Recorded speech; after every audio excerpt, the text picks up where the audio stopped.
Bonjour à tous, aujourd'hui on va décortiquer ensemble l'examen clinique de la glande thyroïde. C'est une procédure vraiment fondamentale en médecine et on va voir pas à pas comment tout ça se déroule. Alors, voilà notre programme. On va d'abord comprendre pourquoi la thyroïde est si particulière. Ensuite, on suivra les 3 étapes clés de l'examen, regarder, toucher et écouter. L'inspection, la palpation et l'auscultation. Et on terminera en voyant comment tout ça s'assemble. Bon alors, on attaque. Première question, qu'est-ce qui rend la glande thyroïde si unique? Eh bien en fait, tout est une question d'emplacement. Et voilà, c'est vraiment le point clé. Pensez-y, la plupart de nos organes sont bien cachés, inaccessibles. Mais la thyroïde, elle est juste là, à fleur de peau. Et ça change tout. Ça veut dire qu'un médecin peut obtenir une tonne d'informations juste en regardant et en touchant.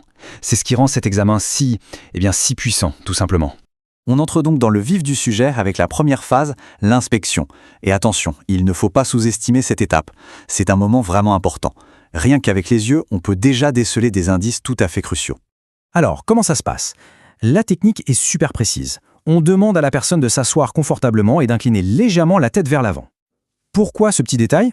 Eh bien, ça permet de détendre les muscles du cou qui sont juste devant. Et quand ces muscles sont relâchés, la glande n'est plus repoussée vers l'intérieur, du coup, elle devient bien plus facile à voir. Ça peut paraître tout bête, mais c'est absolument essentiel. Ok, mais on cherche quoi exactement avec les yeux? En gros, 3 choses. D'abord, est-ce qu'il y a des changements de volume? Le plus évident, c'est le goître. Ensuite, on regarde la peau. Est-ce qu'il y a des rougeurs, des pigmentations bizarres? Et enfin, on observe les signes vasculaires. Est-ce que les vaisseaux du cou semblent pulser plus que la normale, par exemple?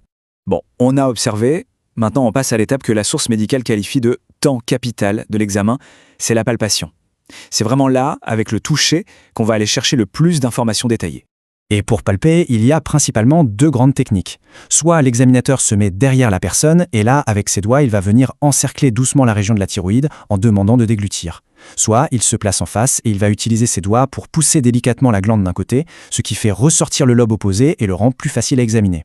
Et ce que la palpation révèle, c'est juste une mine d'or d'informations. On va pouvoir préciser le volume, bien sûr, déterminer si l'augmentation concerne toute la glande ou si elle est localisée, comme un nodule. On va sentir la texture. Est-ce que c'est lisse ou est-ce qu'on sent des bosses, des zones plus denses? Et puis, il y a la consistance. Est-ce que c'est ferme, dur, mou ou même rénitant, une sorte de consistance un peu élastique? Sans oublier la sensibilité, est-ce que ça fait mal au toucher? Et la mobilité pour voir si la glande bouge bien. Et puis, parfois, en palpant, on peut sentir quelque chose de très particulier. Ça s'appelle un frill. Imaginez une sorte de petite vibration, un frémissement sous les doigts qui bat au même rythme que le cœur. C'est un signe très très parlant. Ça veut dire qu'il y a un flux sanguin beaucoup plus important que la normale dans la glande. Voilà pour la palpation. On a regardé, on a touché. Il ne reste plus qu'à écouter. C'est la 3e et dernière étape, l'auscultation. Et pour ça, bien sûr, on utilise un stéthoscope. L'objectif principal, c'est de détecter ce qu'on appelle un souffle. C'est un peu l'équivalent sonore du thrill, ça indique aussi un afflux de sang important. Mais là, il faut faire attention à ne pas se faire piéger.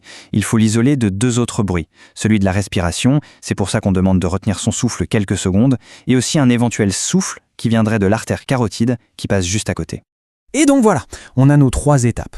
Mais le point le plus important à comprendre, c'est qu'elles ne sont pas juste une liste de choses à faire. Elles s'emboîtent, elles se complètent, pour donner une image d'ensemble, une première évaluation vraiment très très complète. Finalement, si on voulait résumer tout ça en 3 actions, ce serait simple. Regarder, pour avoir une première impression, toucher, pour aller chercher les détails fins, la texture, la taille, et écouter, pour déceler les indices liés à la circulation sanguine. C'est cette séquence logique qui permet de construire une première hypothèse, étape par étape. Et ça nous amène à une dernière pensée.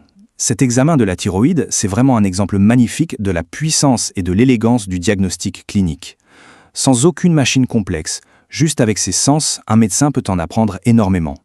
Ça nous rappelle à quel point un examen physique bien mené est une clé incroyable pour comprendre les rouages si complexes de notre corps.